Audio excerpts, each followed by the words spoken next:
o alvo, né? Mais uma vez. A gente deu uma paradinha, aproveitando aí a virada da metade do ano, a gente parou um pouquinho para tentar dar uma recalibrada aí nos nossos instrumentos de navegação. A gente tem para onde ir, a gente tem um alvo, então nós paramos um pouco para avaliar a nossa rota, né, enquanto igreja. Eu creio que tem sido um bom exercício para mim, né, para o Leandro, né, enquanto pastores, e para a igreja também. Momento da gente fazer uma avaliação do que tem acontecido até aqui. E também reconhecer alguns erros que a gente toma no meio do caminho. E necessidade de acertar uma coisa e outra, né? E aí a gente fica pensando muito nessa proposta bíblica, que é acertar o alvo, né? Nós temos conversado que o ser humano foi criado para acertar, né? Para viver uma vida com foco no alvo, né? Com uma meta a ser alcançada. A gente aprendeu que pecado é errar esse alvo, é não fazer aquilo que Deus espera que a gente faça, não vivermos da forma como Deus espera que a gente viva. A gente tem pensado um pouco, né, em como ser cristão e acertar o alvo, ou não errar, né? Fazer de tudo para não errar o alvo, e também como ser igrejas, uma igreja que não erra também o alvo, uma igreja que foca, né? Nós temos aprendido que foco é capacidade de dizer não para muitas coisas. Quando a gente foca em algo, a gente desfoca, né, de muitas outras coisas. Você pega lá, todo mundo hoje é fotógrafo, tem seu celular, e você sabe daquele foco automático, né? Quando você coloca o seu dedo ali, você foca naquele objeto, você tira o foco das outras coisas. A questão é essa, né? Quando a gente foca, a gente diz não para muita coisa. Focar é dizer não. Nós temos conversado sobre isso. Que para nós, crentes, cristãos, hoje, a gente precisa saber dizer não, senão a gente peca. Igreja também. Para nós, igreja, a gente precisa aprender a dizer não, senão nós vamos pecar. A gente erra o alvo. A gente vai caminhar numa outra direção que não a meta estabelecida pelo Senhor Jesus. Essa é a verdade. Para isso, alguns domingos atrás, a gente começou, quando a gente vai recalibrar, né, os nossos instrumentos, pensar no que deve ser a igreja e o que a igreja deve fazer para não errar o alvo, ou o que a igreja deve fazer para acertar o alvo. Nós vamos olhar para o começo, né, o modelo da primeira igreja lá, a igreja primitiva, a igreja lá de Jerusalém. Ô Rodrigo, você vai indo para frente aí? Acho que ele não está... Ok, o Rodrigo vai me ajudando ali. A gente viu lá no modelo da igreja de Jerusalém, fizemos um exame de caso. Né? A primeira coisa que a gente falou sobre a igreja lá de Jerusalém é que eles viviam numa época muito complicada, numa época difícil. A cidade de Jerusalém, no primeiro século, era um lugar difícil de se viver, muito complicado. Porque às vezes a gente romantiza, a gente olha na Bíblia e fala, nossa, que igreja bonitinha, todo mundo se amava, todo mundo dividia as coisas, era tudo tão lindo. Eles tinham uma vida tão boa. Não tinham, não. Era uma vida muito dura, difícil, sob o chicote romano, né, a opressão romana.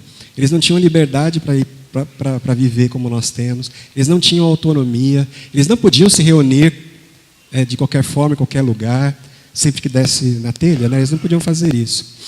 Mas eles, como igreja, eles focaram. O segredo daquela igreja lá em Jerusalém foi saber dizer não para muitas coisas, muito, e focar em algumas coisas importantes. Ensino, comunhão, partir do pão e orações. Então eles deixaram de fazer muitas outras coisas e se dedicaram exclusivamente a essas atividades e a essas práticas enquanto igreja. E o resultado, a gente viu que foi um resultado muito bom. Né? Eles acertando o alvo, eles conseguiam envolver todos os irmãos da comunidade, que não eram poucos, era uma igreja grande, que crescia de forma muito rápida. Logo em Atos 2, chega 3.000 de uma vez. Não é um visitante, 2, 3. 3.000 de uma vez, irmãos. Foram acrescentados. E eles iam sendo acrescentados todos os dias. Todos os dias chegava gente nova. E todo mundo entrava nesse processo de desenvolvimento espiritual, de crescimento espiritual. Todos com muito temor. Muitas maravilhas eram feitas pelos apóstolos. E os que criam mantinham-se sempre juntos, unidos. Era algo natural. Na medida em que eles focavam no ensino bíblico, na comunhão, no partir do pão, que é o momento da ceia, e nas orações, o resultado ia se dando aí, né? De forma natural. Só que não ficou assim. Esses irmãos lá de Jerusalém, durante certo tempo, estavam gozando dessa alegria lá da igreja que crescia em Jerusalém. Mas a gente sabe, a partir lá do capítulo 6 de Atos, que o quadro mudou em Jerusalém. Começou a acontecer uma grande perseguição. Os cristãos começaram a ser perseguidos, mortos, né? O primeiro que morreu foi Estevão.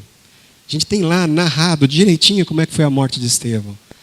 E a partir de Estevão, todos os cristãos estavam sendo perseguidos para serem ou torturados ou mortos. Então, uma dificuldade grande. Esses irmãos, com o tempo, né, passou aí uma década, 2 décadas, mais ou menos 2 décadas, esses irmãos começaram a se espalhar por todo o Império Romano. Eles precisavam fugir de Jerusalém porque eles eram cristãos. E aí eles foram se refugiar em algumas outras cidades do Império Romano. Aí o apóstolo Tiago, que a gente chama de apóstolo, mas ele não é um dos 12 apóstolos, ele é o irmão de Jesus, pastor de Jerusalém, né? Então ele não é um dos apóstolos, mas ele escreve uma carta. Ele é o pastor, né, de Jerusalém, ele é o líder da igreja em Jerusalém, e ele escreve uma carta para esses cristãos que não vivem mais em Jerusalém, que tiveram que fugir, né? Eles são refugiados. Eles foram perseguidos por causa da religião. Algo que a gente vê hoje com muita frequência. A gente liga a televisão, aí nós vemos lá o que está acontecendo na Síria, o que aconteceu no Iraque, no norte da África. Muitos cristãos que precisam fugir da sua cidade, do seu país, porque estão sendo perseguidos. Irmãos, como é que é a vida desse povo? Pensa um pouquinho. Como é que é a vida de um refugiado? O Gabriel, ele esteve lá na Alemanha, né, Gabriel? E aí parece que você convivia ali com alguém que era refugiado, né? Vida dura, né? Quer dizer, é vida dura porque tem que sair da cidade onde morava, abre mão de tudo e vai para onde der. Ele foi parar num lugar bom, né? Esse menino aí. Mas não é assim com todo mundo. Eles eram espalhados no mundo. E aí chega numa cidade nova, ninguém gosta dele. Porque ele tem costume diferente, ele tem uma cor diferente, ele cheira diferente. Né, Gabriel?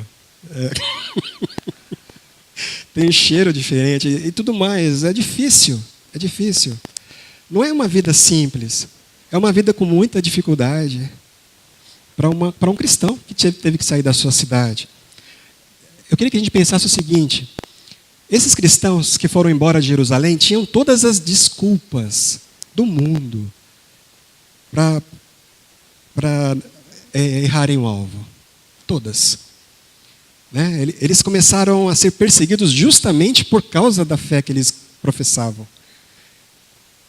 Mas eles estavam lá nos novos desafios, em novos desafios, em novas cidades. Então a carta que a gente vê, pode abrir em Tiago, capítulo 1. A gente vê essa carta, diferente da carta que Paulo escreve para os Colossenses, que foi endereçada lá para Colossos, para os Filipenses, que foi mandada lá para Filipos, para Éfeso. As outras cartas, né? Essa carta é diferente. É uma carta meio que sem endereço, porque era para todos os crentes que estavam espalhados ao longo do Império Romano. Uma carta para os refugiados, cristãos refugiados. E aí ele escreve algumas coisas, irmãos, que é bem legal. Pode ir para frente, Rodrigo. Uma comunidade aí com boas desculpas para errar o alvo. capítulo 1. Aí eu vou ler com vocês três trechinhos aqui.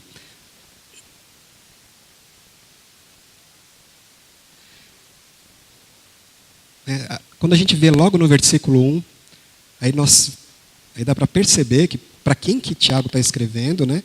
Para esses cristãos dispersos ao longo do império, por todo o império. A gente já sabe, né? Pensando que é um contexto muito duro da vida desses irmãos, de muitas adversidades, eles enfrentavam muitos problemas, irmãos. Muitos problemas, todos os dias. Para eles, comer não era fácil, morar não era fácil. Para eles, educar os filhos, né, criar um filho, cuidar do filho, não era fácil para um pai de família cristão, para uma mãe naquela época. Era uma vida muito atribulada, muito difícil. Normalmente, quando a gente enfrenta essas dificuldades, a gente tem tudo para...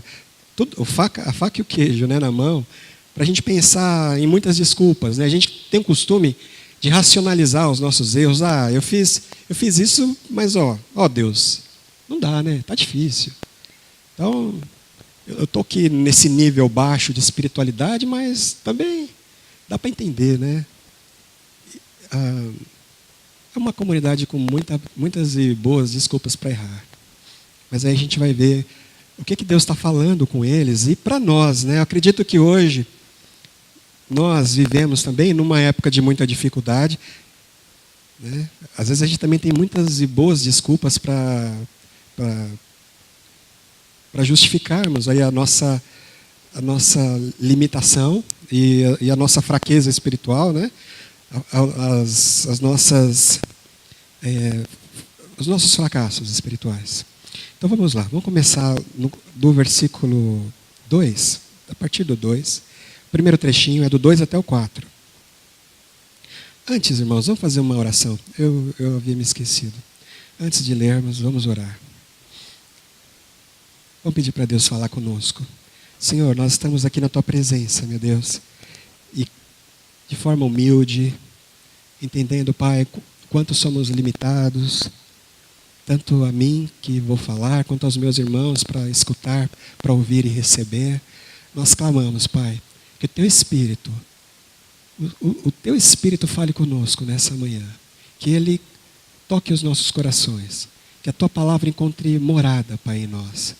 Em nome de Jesus. Amém. Então vamos lá, irmãos. Versículo 2.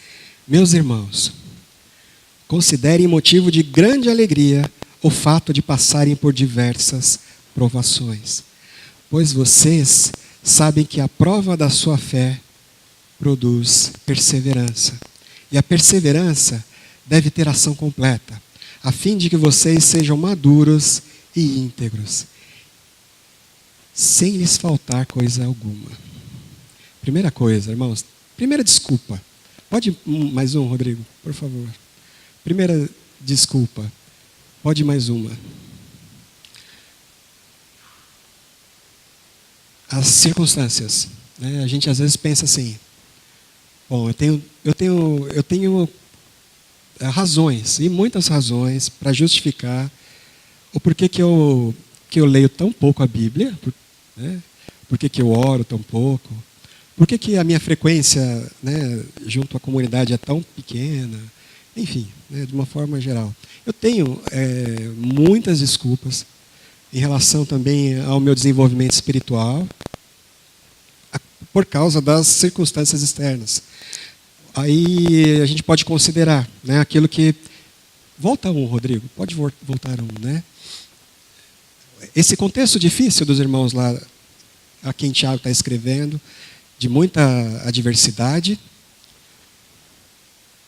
Volta lá, Rodrigo. É isso, desculpa. A gente vai ficar aí mesmo. Mas aí o apóstolo Tiago, na verdade Tiago, eu tenho o costume de falar apóstolo toda hora. Tiago não é apóstolo.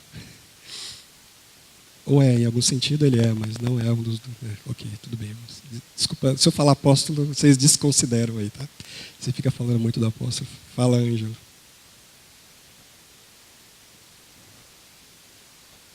Ah, sim.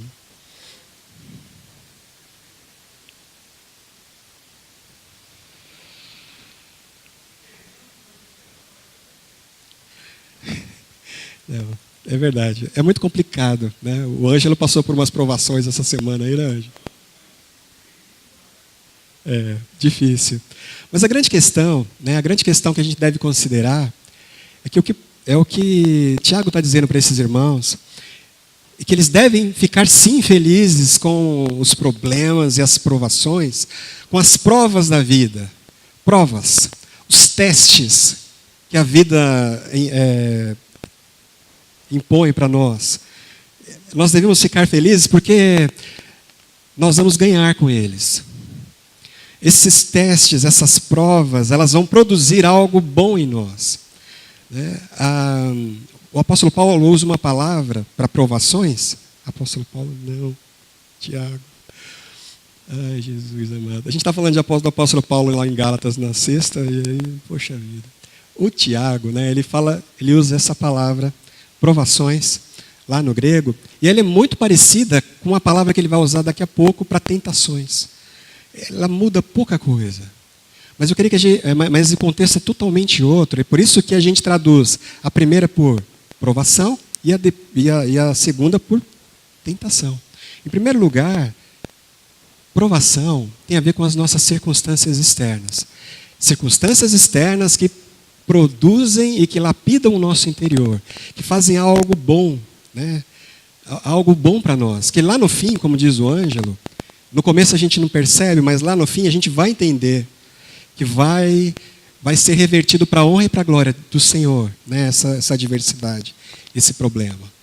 Então ele fala, considerem motivo de alegria o fato de vocês passarem por essas dificuldades. A grande dificuldade do nosso povo tem sido, irmãos, nós não conseguimos integrar na nossa vida espiritual o sofrimento, a dor, a dificuldade. A gente não consegue. Parece que é algo que está do lado de fora da nossa vida espiritual. Mas aí a palavra de Deus vem dizer para nós o seguinte: faz parte, o sofrimento faz parte. As dificuldades que você vai enfrentar lá fora na vida. A gente vive num mundo muito disfuncional, a gente já falou tanto disso aqui. E a gente a gente vai enfrentar muitas coisas, todos os dias. Circunstâncias contrárias de todas as ordens. De todas as ordens.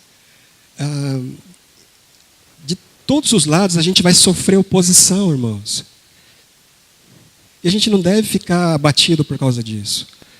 Você tem sofrido alguma oposição? Você tem passado por alguma situação complicada na sua vida? Alguma provação?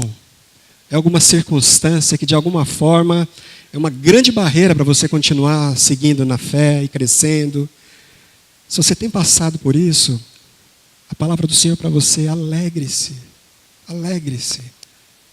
Porque essa dificuldade, ela vai gerar em você perseverança. Deus está te lapidando através dela. Deus vai usar. Não foi Ele que criou isso. Os problemas não foram criados por Deus. Mas Ele nos capacita, né, a superá-los. Todos eles.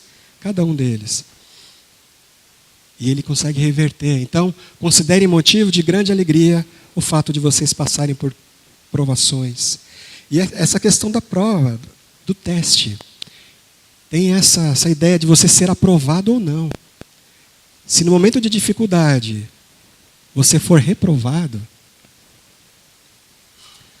você está errando o alvo. Se na hora de enfrentar uma dificuldade muito grande na sua vida, você desaba, irmãos, não tem desculpa para isso. Para um cristão, não. Tiago está falando, olha, tudo bem, eu sei que a vida de vocês é dura, é difícil. Eu sei que está muito complicado, que as circunstâncias são terríveis.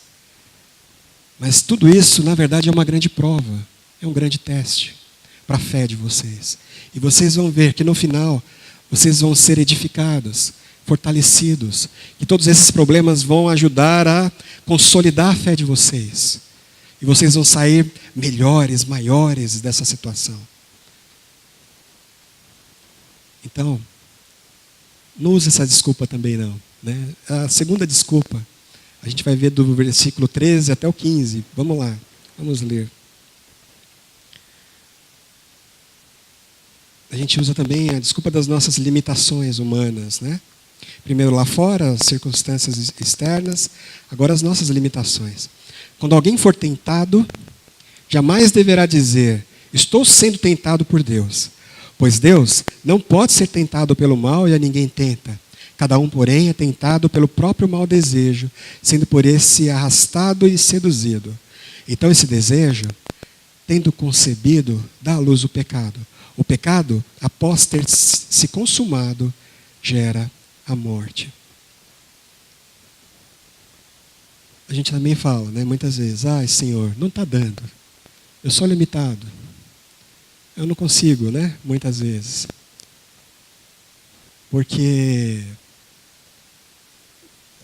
eu sou tão fraco. Tiago, né, entendendo toda aquela situação daqueles irmãos, fragilidade, dificuldade. E aí ele diz para eles, olha, não use as suas limitações como desculpa também. Não são desculpa. Você precisa entender isso. Ele usa essa palavra tentação, e aí tem a ver com desejos interiores que geram erros exteriores. Ele fala que nós somos tentados, não é pelo diabo, não é, né, por alguma coisa externa, mas a tentação, que é esse desejo interior que vai me levar a tomar decisões erradas na minha vida. São esses desejos, essa vontade interior que vai me levar para errar o alvo, para outros destinos, para tirar os olhos do alvo. Irmãos, quando alguém for tentado, né? Ou se eu estou sendo tentado, se você está sendo tentado, você não pode usar isso como desculpa. Ele fala, vai ver por Deus, né? Que eu estou sendo tentado. Você é tentado por aquilo que você deseja. Primeiro a gente usa as desculpas lá das coisas que acontecem. Depois a gente vai ser levado, né? E ele fala, ele usa algumas palavras fortes aqui. Que o desejo, no versículo 15, ele mostra o processo. Primeiro, é tentado pelo próprio mau desejo. Esse mau desejo, ele vai te arrastar, te seduzir. Então, esse desejo, tendo concebido, ele dá à luz o pecado. Pecado, uma vez consumado, gera morte. Crente que perde o foco, né? Um cristão que perde o foco, que tira os olhos do alvo, que vive no pecado, né? A gente não pode, irmãos, eu vou tirar essa camisa aqui que está muito calor.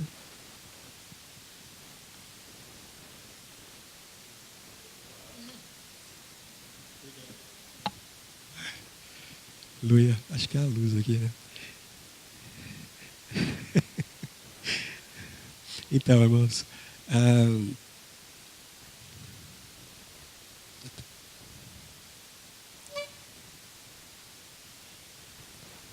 ele mostra o processo do pecado. Como é que o pecado ele vai tirar você do alvo? Ele vai tirar você da meta, da trajetória correta. Como é que o pecado vai fazer você perder todo o seu tempo? Lá fora e aqui dentro. Tanto lá fora, na sua vida de segunda a sexta, quanto aqui dentro na igreja. O pecado que vai te tirar da trajetória correta. É assim que acontece, diz o apóstolo. Tem um desejo dentro. Ela é disfuncional. Ela sofreu um rompimento com a vontade de Deus lá no Éden. E é o seguinte, é um mau desejo, é um desejo contrário ao desejo de Deus, é um foco errado, é um alvo errado. Pecado é um desejo errado, é isso que Paulo está falando. Você tem ele dentro de você, e você não pode usar esse desejo como desculpa.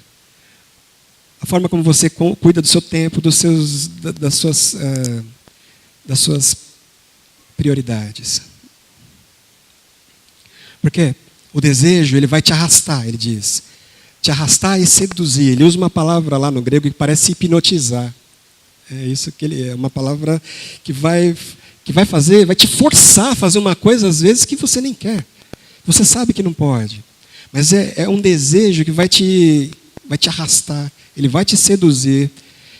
E mais, né? Ele vai seguindo o processo. Depois de aquela coisa do sedutor mesmo, gente, né? Ele hipnotiza, né? Lembra lá, né, do vampiro lá, sei lá o quê. O Dom Juan, né? Ninguém fala mais isso, mas tudo bem. Mas é o cara que tem, ou a moça, né, que sabe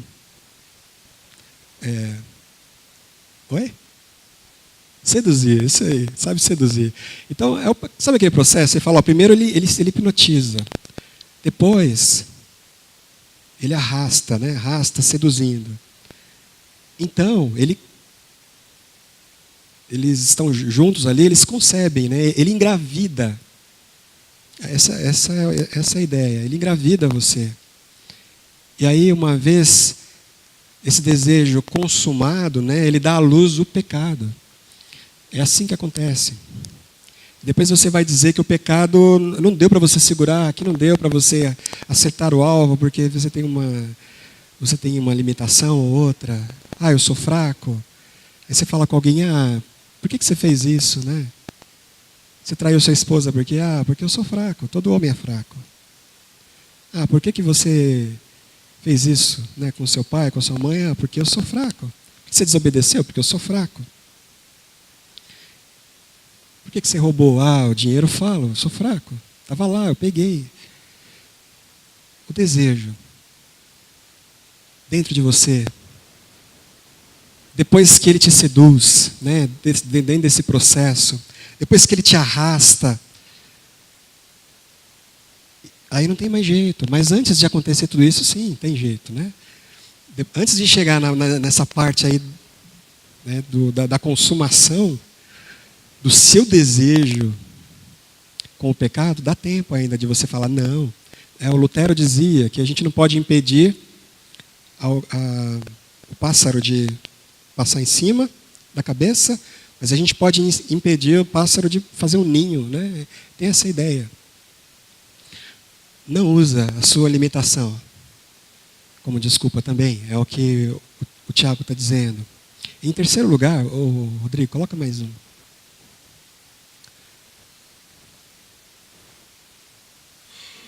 Terceira desculpa, né? Versículos 22 até o 25. Vamos lendo aqui.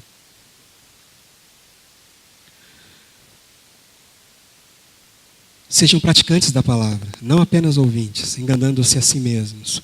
Aquele que ouve a palavra, mas não a põe em prática, é semelhante a um homem que olha sua face no espelho e depois de olhar para si mesmos, sai e logo esquece a sua aparência. Mas o homem que observa atentamente a lei perfeita, que traz a liberdade e persevera na prática dessa lei, não esquecendo o que ouviu, mas praticando, será feliz naquilo que fizer ou em tudo o que fizer.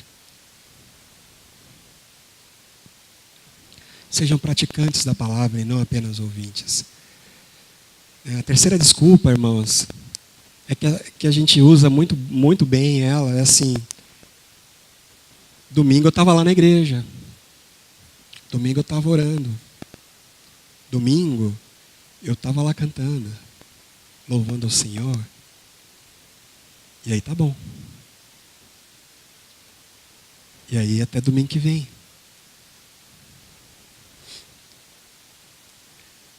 É aquela coisa de você saber, de você ouvir, de você aprender, mas você não praticar.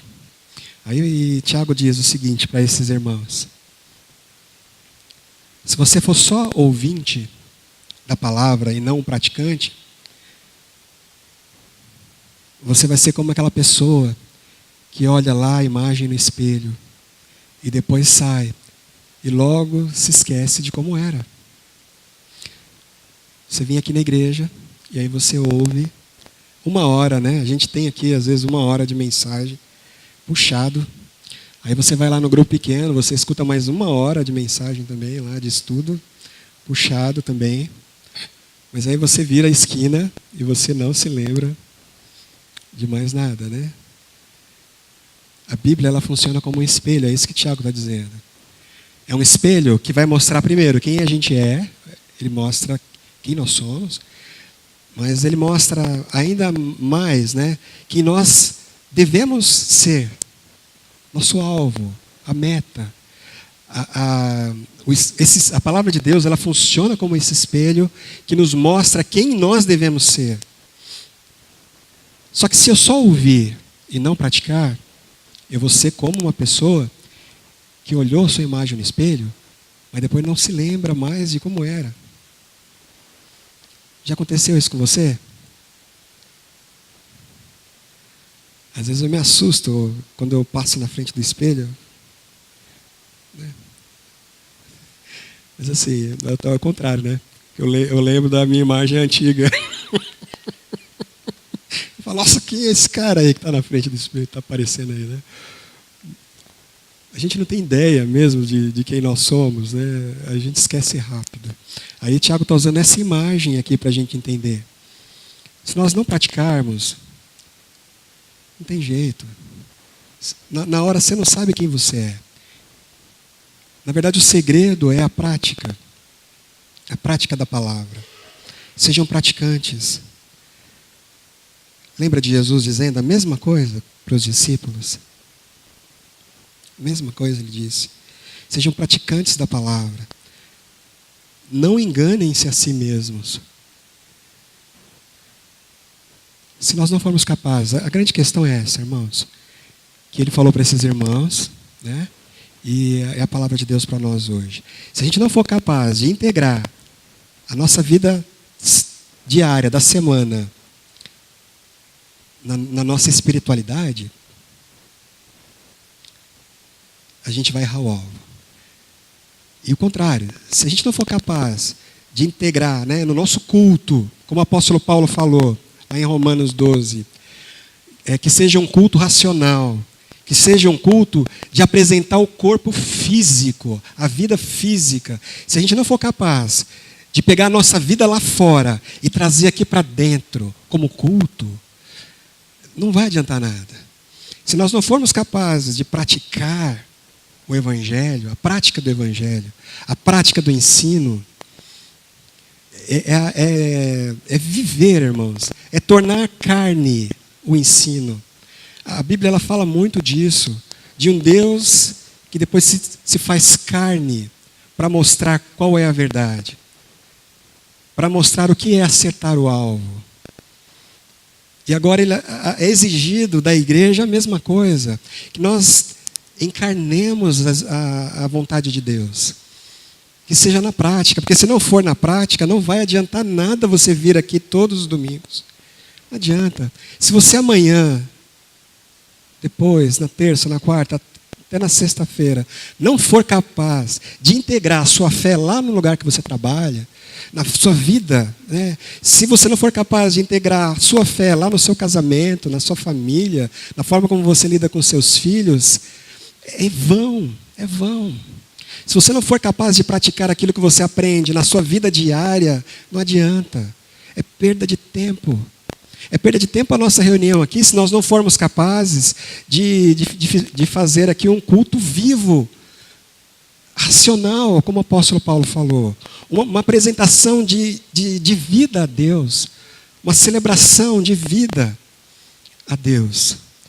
Sabe, às vezes a gente se perde, irmãos. A gente pensa assim, hoje eu vou para a igreja, aí eu desligo o botão, né? E ligo o botão para Deus. Agora eu vou só pensar em Deus, e aqui é legal, daqui a pouco a gente vai embora e volta para a vida. Se nós continuarmos assim, a gente não vai para lugar nenhum. Não vamos. Aliás, a gente vai sim. Lembra do processo? Pecado da luz e uma vez encarnado, o pecado gera a morte, destruição, a morte de família, a morte de carreira, a morte de sonho, a morte de vida, né, da vida pessoal da pessoa. É morte. Uma vez encarnado. Agora não, o apóstolo está dizendo, tornem em carne os ensinamentos da palavra de Deus, vivos. Aquilo que você aprende através do ensino, você torna em prática. Se você não tornar em prática, não vai valer de nada. É inútil. Se a sua prática lá também não for um culto, aqui também é tudo inútil. O culto é inútil. Né? Eu li um livro recentemente que fala muito do porquê que a nova geração está abandonando a igreja. E, na verdade, eles chegam a uma conclusão. Por que as pessoas não sentem falta de ir para a igreja hoje em dia? Porque antes a vida, né, era organizada em torno do culto, em torno da igreja. As gerações anteriores à nossa, eles viviam assim, muito ligados à vida religiosa. Era tudo junto ali, né? As festas, a diversão, a vida era toda ligada, integrada junto da fé, né? Mas a gente não consegue fazer isso. A gente separou, a gente divorciou. Uma coisa é a minha vida, a minha adoração, outra é meu trabalho, o meu desafio lá fora. Aí não dá. Aí não tem jeito. Aí a gente erra o alvo. Lá e aqui, porque o culto fica, né, fica inútil. Aí as gerações, você vai perguntar, eles fizeram essa pesquisa lá nos Estados Unidos, eles perguntavam, por que você não vai mais na igreja? Você não sente falta? Eles diziam, não, a igreja não é importante para mim. Eles diziam, a igreja não é essencial para a minha vida.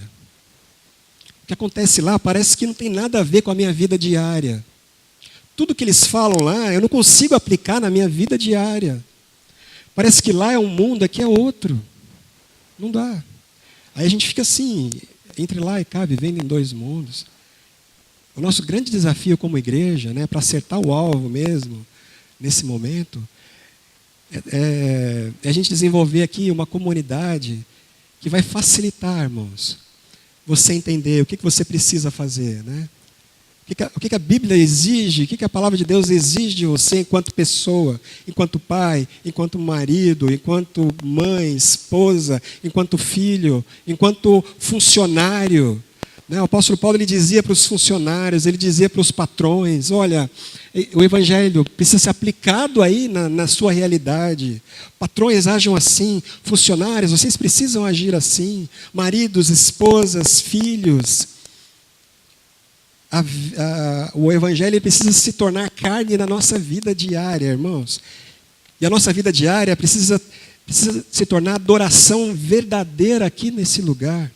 Se não houver, né, esse casamento, não vai adiantar nada. A gente vai perder tempo. E nós não vamos, a gente não quer perder tempo. Né? Nós precisamos integrar a nossa vida diária. Né? A gente precisa trazer a nossa casa aqui para o culto. E a gente leva o culto daqui lá para casa. Tudo é importante. Se o que acontece aqui não tem sentido na sua vida durante a semana, então não faz sentido nenhum você continuar vindo aqui. Deu para entender, irmãos? A chamada aqui de Tiago?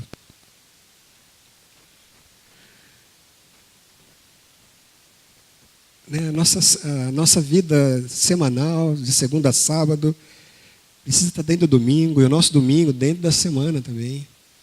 Porque senão não vai fazer sentido algum a gente continuar. Nós queremos acertar o alvo. Qual tem sido a sua desculpa para você não crescer? Né? A gente tem falado que o primeiro alvo a ser alcançado aqui na igreja... Pode ir mais um, Rodrigo? Pode ir mais um, Rodrigo, por favor. Aí. O primeiro alvo a ser alcançado é desenvolver uma estrutura onde todos percebam que precisam crescer espiritualmente. Todo mundo. Você iniciou um programa de desenvolvimento espiritual. Deus quer desenvolver a sua espiritualidade. Ele quer melhorar você, você vai crescer. Quando eu era criança, eu cantava aquela musiquinha lá na escola, bíblica. Crescer, crescer, crescer, crescer. E quando eu estiver desse tamanho, eu vou trabalhar. Se nós não entendermos que você só está aqui para ser desenvolvido, que existe um processo de desenvolvimento, de treinamento, de maturidade que se iniciou. Para isso, a gente não pode perder tempo. Volta Rodrigo. E eu coloquei essa frase do Rembrandt, que é bem legal. Tente colocar em prática o que você já sabe, ele diz. Fazendo isso, você descobrirá com o tempo as coisas escondidas sobre as quais agora você se questiona. Pratique o que você sabe. Isso ajudará a tornar claro o que agora você não sabe. O Aristóteles dizia que não existe virtude antes que ela seja colocada em prática. Você fala, poxa, o Marcos é um cara legal, mas enquanto ele não praticar, enquanto ele não tornar carne, enquanto não for uma ação, não vai adiantar nada. Não é virtude. Não existe virtude nenhuma subjetiva, interior. A virtude só é virtude quando ela é tornada prática, quando ela é vista em obras, irmãos. É assim que a gente precisa caminhar, Eu quero acertar o alvo. Eu quero correr na direção do alvo. E eu quero que a nossa comunidade ela cresça assim e corra assim, na direção do alvo. Eu quero saber integrar a minha vida espiritual com a minha vida, juntar tudo, o que acontece lá fora. Eu preciso que os irmãos também, nós precisamos que os irmãos também façam assim. Porque senão a gente perde tempo. Perde tempo aqui. Um culto vazio, sem sentido, sem sentido para as pessoas. E a gente perde tempo lá fora, trabalhando à toa. Para que a gente vai ficar correndo lá atrás, lá fora? É melhor cair um meteoro do céu e acabar com tudo.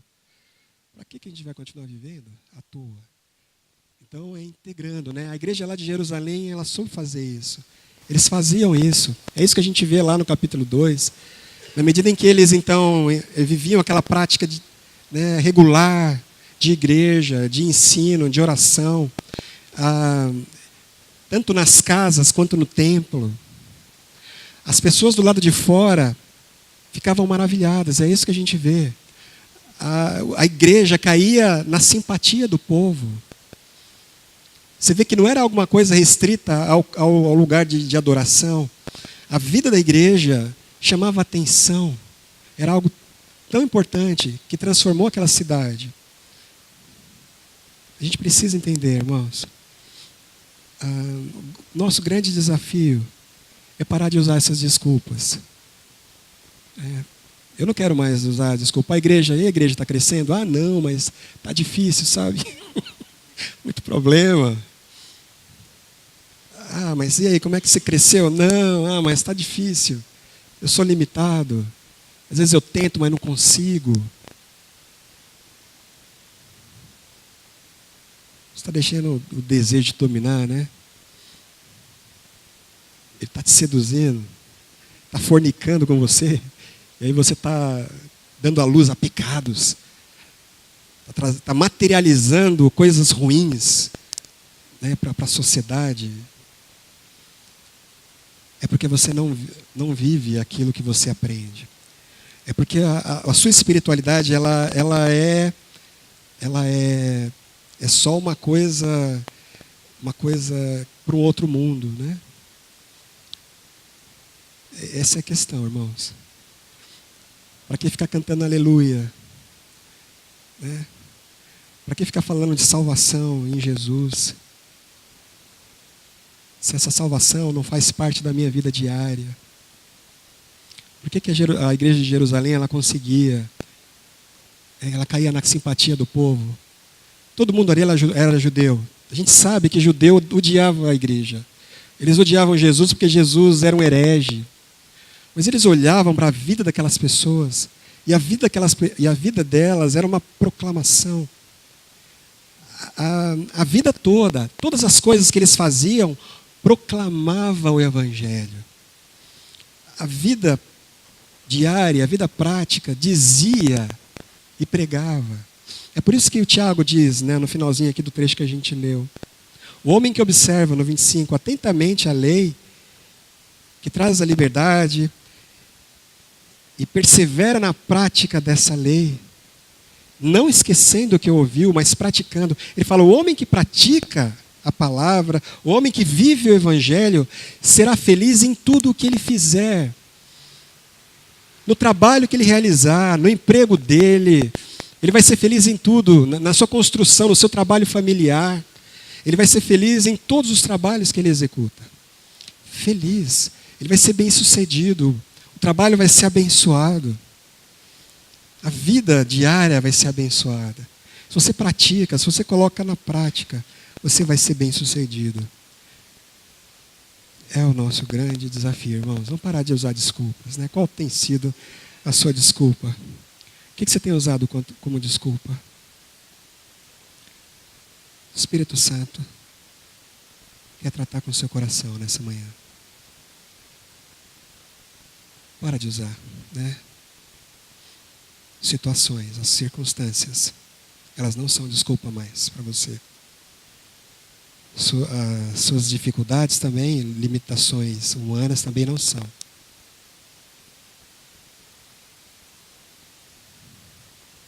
E a sua religiosidade também, que não é prática, também não é mais desculpa. Amém? Vamos abraçar então essa exortação, irmãos? Que o Senhor então nos ajude, né? A ser uma igreja assim. Viva. Eu quero experimentar, né, um culto que esteja relacionado com a minha vida semanal aqui, que tenha a ver com a minha segunda, terça-feira e em diante. Eu quero que os irmãos também vivam, né, uma experiência assim. Eu quero trazer para cá, todas as vezes que nós nos reunirmos aqui e nas casas, a minha experiência, né? Eu quero apresentar para Deus como culto. Ele fala dos membros, do corpo, da minha história, da minha biografia. Eu quero trazer tudo para o culto, porque está tudo junto. Eu não consigo separar nada, né? Eu não quero ser um cristão chato, que fica só falando, repetindo o crentez, né? Não é isso, não. Não tem nada disso. Só fica falando glória, aleluia, né? Aleluia. Tudo bom? Ai, glória, aleluia. Não é isso. Não tem nada disso. Mas eu entendo que quando eu faço alguma coisa lá fora, um trabalho secular, isso precisa ser a materialização do culto também. E quando eu venho cultuar aqui, é essa pessoa que eu trago para cultuar. Amém, irmãos? E aí a gente vai seguindo, né? Sendo desenvolvidos, crescendo. A gente vai olhar para o espelho, vai ver a imagem que Deus preparou para nós nos tornarmos, aquela imagem perfeita. A gente não vai se esquecer dela. Porque todas as vezes que nós olharmos no espelho, a gente vai estar mais e mais parecido, né? Na medida que a gente aplica e pratica, a gente vai sendo transformado. Como Paulo fala lá em Coríntios 3, 58, né? Eu vou sendo transformado, eu não me esqueço de quem eu era, porque eu estou sendo transformado, eu sei quem eu preciso me tornar. Amém? Então vamos pedir a Deus que Ele nos ajude, irmãos.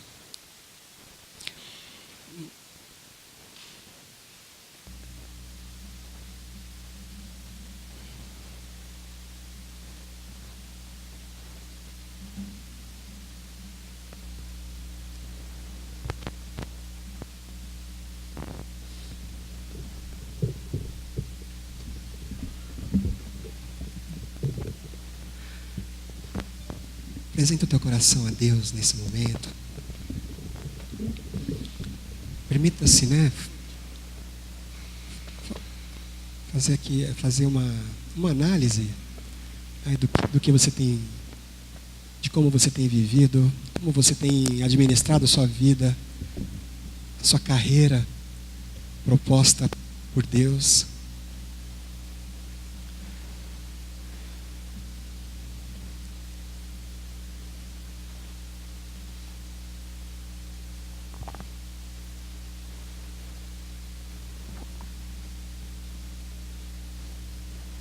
Peça perdão pelas desculpas que você tem apresentado.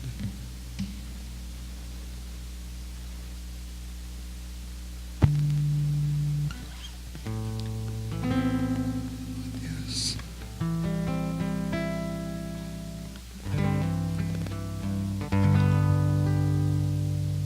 Ele tem um alvo para a sua vida. Um propósito bem detalhado de quem você precisa ser.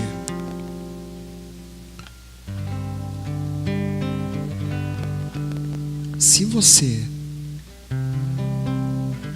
de todo o teu coração, buscar entender, saber e praticar, tudo que você fizer nessa vida, tudo que você fizer, todo o teu trabalho, toda a tua vida, vai glorificar a Deus. E você vai ser feliz em tudo que você fizer.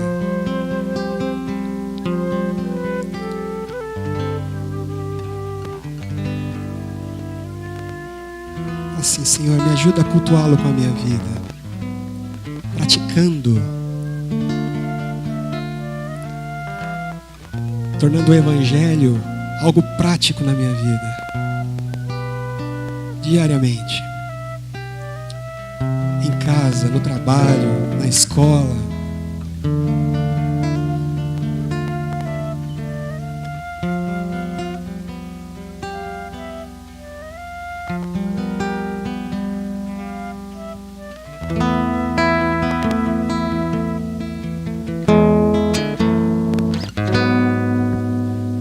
Vê teus olhos no espelho.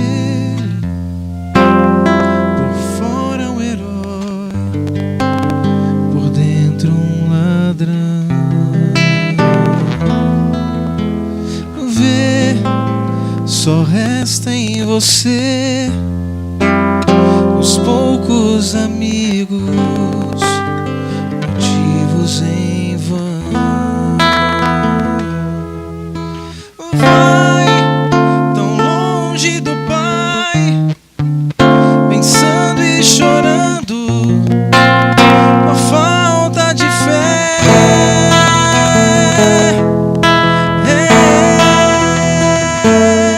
Sai dessa revolta, pensa e volta, quebra os teus grilhões. Deus tem vida plena, vale a pena retornar e ver o amor antigo, um abraço amigo, a festa começar, pois arrependido, mais um filho volta ao lar. Senhor, nós estamos aqui, Pai, na Tua presença, diante da Tua palavra, diante do desafio, Senhor, que ela nos impõe. Meu Deus, em nome do Senhor Jesus, pelo poder que há no nome do Senhor Jesus, nós clamamos agora, Pai. Vem de encontro, Pai, às nossas necessidades.